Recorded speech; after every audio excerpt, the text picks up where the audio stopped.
Good morning, students. This is Ghanshyam Das Sharma, Assistant Professor Government PG College Rajgarh Alwar. बच्चों, quantum chemistry में हमने बहुत से वीडियो देख लिए हैं।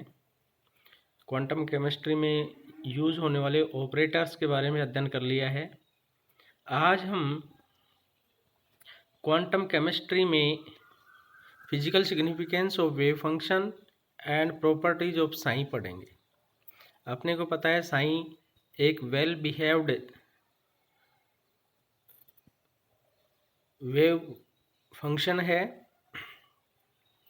और वेल बिहेव्ड वेव फंक्शन किसे कहा जाता है, उसकी क्या क्या प्रॉपर्टीज होती हैं, इनके बारे में अपन आज विस्तार से अध्ययन करेंगे। तो सबसे पहले आज हम इसी के बारे में देखते हैं कि वेल बिहेव्ड फंक्शन क्या होता है, साइन की प्रॉपर्टी क्या होती है, साइन की भौतिक फिजिकल सिग्निफिकेंस क्या है। स्टूडेंट्स, श्रोडिंगर वेव इक्वेशन अपन पढ़ चुके हैं। श्रोडिंगर समीकरण सेकंड ऑर्डर की डिफरेंशियल इक्वेशन है।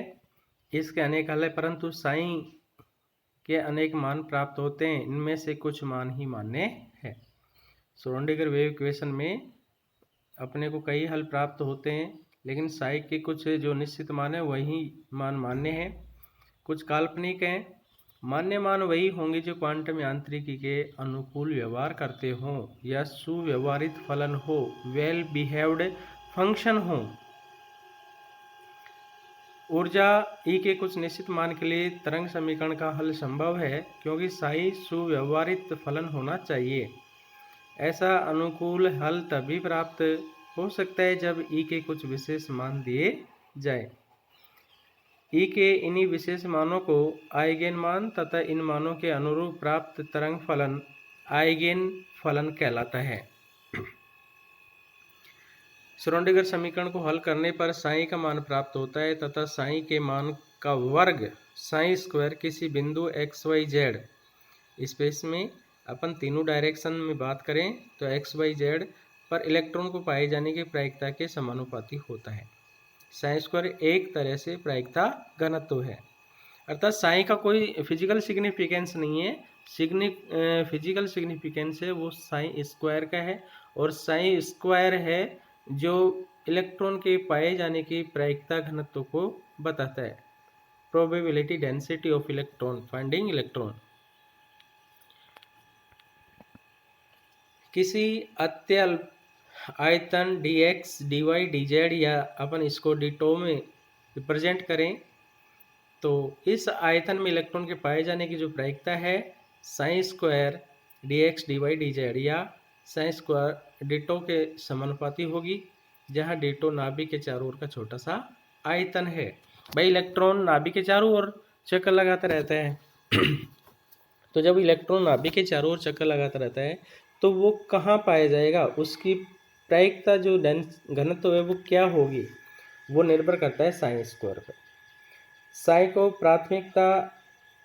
प्रायिकता आयाम फलन भी कहते हैं। अपन देखते हैं कि जब वेव इक्वेशन लिखी जाती है तो साइन को वर्टिकल रखा जाता है और उसका जो एम्पलीट्यूड है उसके रूप में इसको व्यक्त किया जाता है। प्रायिकता घनत्व को साइन स्क्वायर के साथ जोड़ा जाता है। प्रायिकता घनत्व को साइन स्क्वायर के साथ जोड़ा है, साइन के साथ नहीं। इसका कारण यह है कि साइन कभी कभी किन्हीं स्थानों पर ऋणात्मक होता है, लेकिन प्रायिकता ऋणात्मक नहीं हो सकती। ये तो या तो धनात्मक होगी या शून्य होगी। साइन ऋणात्मक भी हो तो भी साइन स्क्वायर धनात्मक ही होगा। भाई इलेक्ट्रॉन डेंसिटी का मतलब है इलेक्ट्रॉन के पाए जाने की प्रायिकता, और इलेक्ट्रॉन के पाए जाने की प्रायिकता कभी ऋणात्मक होगी नहीं। इलेक्ट्रॉन ही नहीं है तो वेव नहीं बनेगी, क्योंकि इलेक्ट्रॉन सूक्ष्म कण है और वो दे ब्रोगली के अनुसार एक वेव की तरह वर्क करता है। और जब इलेक्ट्रॉन नहीं है तो वेव नहीं बनेगी, तो फिर इलेक्ट्रॉन डेंसिटी क्या होगी, जीरो। जब इलेक्ट्रॉन डेंसिटी जीरो तो साइन स्क्वायर नहीं होगा, इसलिए ऋणात्मक तो होगा ही नहीं। ये धनात्मक या शून्य होगा, ऋणात्मक तो कभी नहीं होगा। कभी कभी साई एक अधिकल्पित राशि इमेजिनरी क्वांटिटी भी होती है। ऐसी स्थिति में प्रायिकता ज्ञात करने के लिए साई स्क्वायर के बजाय साई स्टार काम लेते हैं, जबकि साई स्टार साई का सम्मिश्र या कॉम्प्लेक्स कंजुगेट है, जो कि psi equal to f plus i g. यहाँ देखिए एफ और जी दोनों फंक्शन हैं, बट आई इमेजिनरी क्वांटिटी है जिसकी वैल्यू √-1 के इक्विवेलेंट होती है। साई स्टार का गुणा अधिकल्पित राशि को वास्तविक राशि में परिवर्तित कर देता है, अतः एफ जी वास्तविक राशियां हैं। Property of sine, characteristics of well behave wave function. अब देखिए वेल बिहेव वेव फंक्शन की क्या क्या प्रॉपर्टी है। फर्स्ट जो है वो ये कहती है कि तरंग फलन साई का मान सभी स्थानों पर फाइनाइट होना चाहिए। यदि किसी स्थान पर साई का मान अपरिमित होता है तो इसका अर्थ यह है कि उस स्थान पर इलेक्ट्रॉन के पाए जाने की निश्चितता हो जाएगी। देखिए फाइनाइट का मतलब परिमित होना चाहिए, अपरिमित नहीं होना चाहिए, क्योंकि जब अपरिमित हो गया, इनफाइनाइट हो गया, तो इसका अर्थ ये है कि उस स्थान पर इलेक्ट्रॉन के पाए जाने की निश्चितता हो जाएगी। और अपने को पता है हाइजेनबर्ग का जो सिद्धांत है वो अनिश्चितता का सिद्धांत है। वो ये कहता है कि किसी निश्चित समय पे, निश्चित क्षण पर, निश्चित स्थान पर इलेक्ट्रॉन के पाए जाने की संभावना नहीं है। उन दोनों में अनिश्चितता है। यदि आप संवेग में मापन में शुद्धता लाओगे तो उसकी जो स्थिति है उसमें स्थिति के अनुसार समय में अपन माने अनिश्चितता हो जाएगी। स्थिति को सही मापोगे तो स्थान, समय को सही नापोगे तो स्थान में, और स्थान को सही नापोगे तो समय में अनिश्चितता बढ़ जाएगी। तो हाइजेनबर्ग ये कहता है कि अनिश्चितता है। अब जब अनिश्चितता इलेक्ट्रॉन के पाए जाने की, तो अपन उसको निश्चितता में नहीं बदल सकते। जब निश्चितता में नहीं बदल सकते तो उसकी क्या शर्त है कि अनिश्चितता जब ही होगी जब तरंग फलन का मान सभी स्थानों पर परिमित होगा, फाइनाइट होगा, जो हाइजेनबर्ग के अनिश्चितता के सिद्धांत और प्रायिकता सिद्धांत के विपरीत होगा अगर आप इनफाइनाइट कर देते हैं। अतः साई का मान किसी बिंदु पर न तो अपरिमित होना चाहिए और न ही शून्य होना चाहिए। देखिए 3 डायग्राम बने हुए हैं। पहला है परिमित प्रकृति, फाइनाइट, साई धीरे धीरे बढ़ के डाउन हो रहा है। दूसरे में फिर ऐसे परिमित प्रकृति के एक मान पे। तीसरा है अपरिमित। अपरिमित का मतलब है कि देखिए धीरे धीरे बढ़ता है, उसके बाद में 0 आ गया, फिर अधिकतम से न्यूनतम की ओर जा रहा है। ऐसे नहीं होता है। साई एक निश्चित सतत कंटिन्यूअस मोनो वैल्यूड एक मानी होना चाहिए।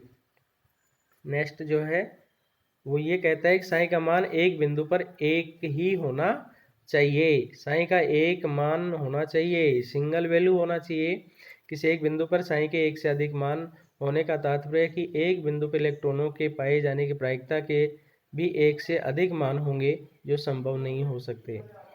अतः किसी बिंदु पर इलेक्ट्रॉनों के पाए जाने की प्रायिकता का केवल एक ही मान होता है, भिन्न भिन्न मान नहीं हो सकते। देखिए पहला है साई एक बिंदु पर एक ही मान है, और दूसरे वाले डायग्राम में देखिए साई के एक बिंदु पर एक से ज़्यादा मान। एक्स एक्सिस से अगर अपन देखते हैं, वाई एक्सिस की तरफ साई की तरफ जाते हैं, तो जो डॉट डॉट लाइन है वो 2 जगह इस वेव को काटती है। इसका मतलब है कि एक ही स्थान पर साई के 2 मान हो गए, जो कि गलत है। थर्ड है साई कंटिन्यूअस होना चाहिए। चरों के मानों में परिवर्तन से तरंग फलन में कोई अचानक परिवर्तन नहीं होना चाहिए, बल्कि तरंग फलन साई में सतत परिवर्तन होना चाहिए। पहला है कंटिन्यूअस, दूसरा कंटिन्यूअस, लेकिन तीसरे में देखिए कंटिन्यूअस नहीं है। पहले साई का मान अधिकतम की ओर जा रहा है, फिर अचानक से ये नीचे ऋणात्मक आ जाता है और फिर धीरे धीरे वृद्धि होती है। प्रत्येक बिंदु पर सतत नहीं है। डॉटेड लाइन से अधिकतम और न्यूनतम को दिखाया गया। इस प्रकार से ऐसे इसका मान परिवर्तित नहीं होना चाहिए। अब देखते हैं अपन कि सामान्यकरण नॉर्मलाइजेशन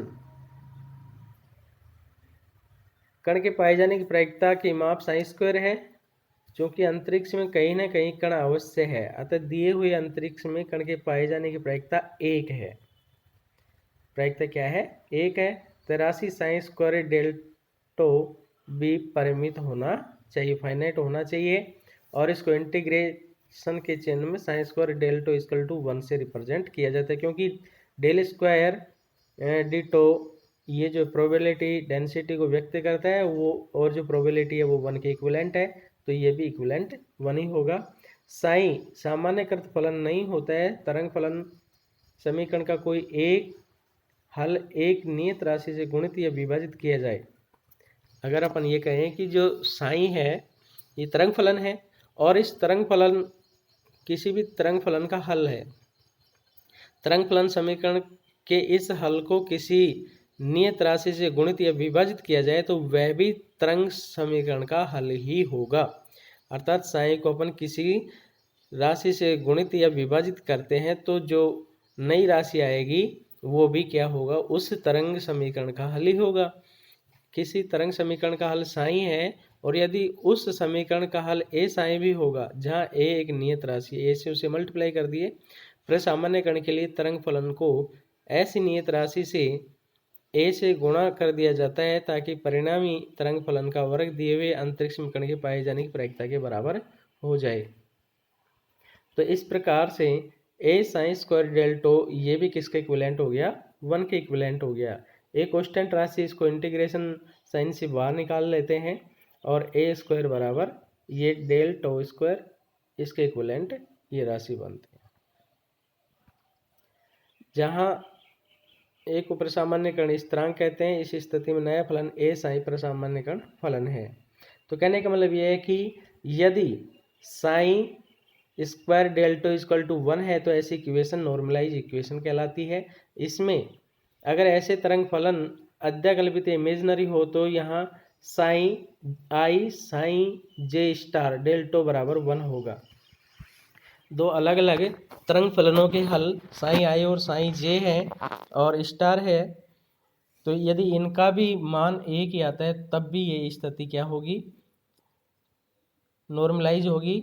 और ये नॉर्मलाइज कंडीशन में अपने को पता है कि साइन आई और साइन जे में आई इजकल टू जे होगा या जे इजकल टू आई होगा, तो ये क्या हो जाएगा? नॉर्मलाइज हो जाएगा। अब सेकंड जो कंडीशन है वो है ऑर्थोगोनल वेव फंक्शन। लांबित आइगेन फलन का एक गणितीय गुण होता है। श्रोडिंगर समीकरण के दो अलग अलग हल साइन आई व साइन जे हो तो उनकी ऊर्जाएं भी इनके अनुसार ई आई व ई जे होंगी। ये निम्न शर्त को पूरा करते हो तो ये एक दूसरे के लांबिक फलन होंगे। Sine i sine star j delta equal to 0 हो तो फिर इस स्थिति में ये क्या होंगी? ये ऑर्थोगोनल होंगी। आई नॉट इजकल टू जे है। तो आज के लिए इतना ही बच्चों, कल नेक्स्ट क्लास में फिर अपन देखें।